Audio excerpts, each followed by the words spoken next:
வணக்கம் ஃப்ரெண்ட்ஸ். நம்ம இன்னைக்கு அவல் பாயாசம் எப்படி செய்யலான்னு பார்ப்போம். அவல் பார்த்திங்கன்னா அதில் நம்ம உப்புமா, லட்டு இதெல்லாமே செய்யலாம். அவல் ரொம்ப உடம்புக்கு நல்லது. சரி, அவல் பாயாசம் எப்படி செய்யலான்னு பார்ப்போம். அவல் பாயாசம் செய்கிறதுக்கு முதல்ல சர்க்கரையை கொஞ்சமாக தண்ணி சேர்த்து பாகு காய்ச்சிக்கலாம். சர்க்கரை பாகுவை வடிகட்டி எடுத்துக்கலாம். சில டைம் சர்க்கரையில் கல் இருக்கும், அதனால நம்ம வடிகட்டி எடுத்துக்கலாம்.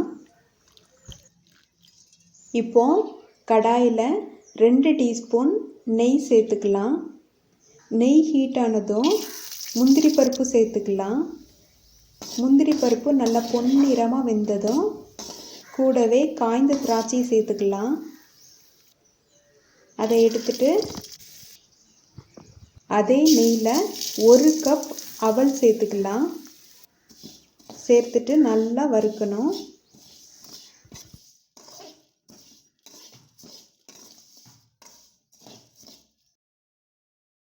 அரை லிட்டர் பாலை காய்ச்சி எடுத்து வச்சுக்கிடுங்க.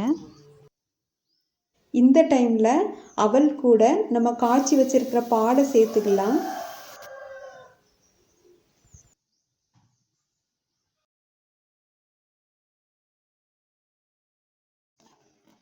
இப்போ நல்லா மிக்ஸ் பண்ணிடுவோம். மிக்ஸ் பண்ணிவிட்டு அவல் நல்லா வேகட்டும். இந்த டைமில் நம்ம ஏலக்காய் சேர்த்துக்கலாம்.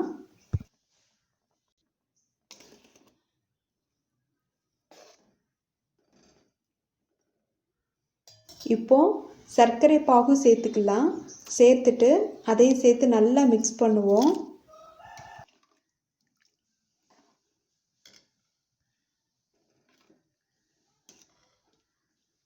அவல் நல்லா வேகட்டும். நம்ம இன்னொரு முறையில் கூட நம்ம செய்யலாம். நம்ம நெய்யில் நம்ம அவலை வறுத்து வச்சுருந்த போதே நம்ம அதை நல்லா ஆற வச்சுட்டு அதை மிக்சியில் அரைச்சி கூட நம்ம இதில் சேர்க்கலாம்.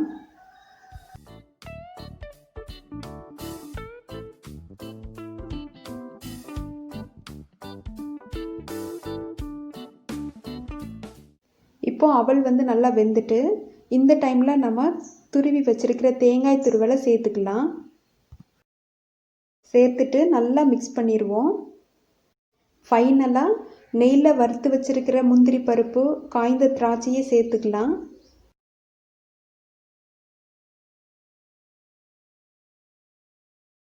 இப்போ நமக்கு அவல் பாயாசம் ரெடி. நீங்களும் கண்டிப்பாக செஞ்சு பாருங்கள். எல்லாருக்கும் ரொம்ப பிடிக்கும். Thank you friends.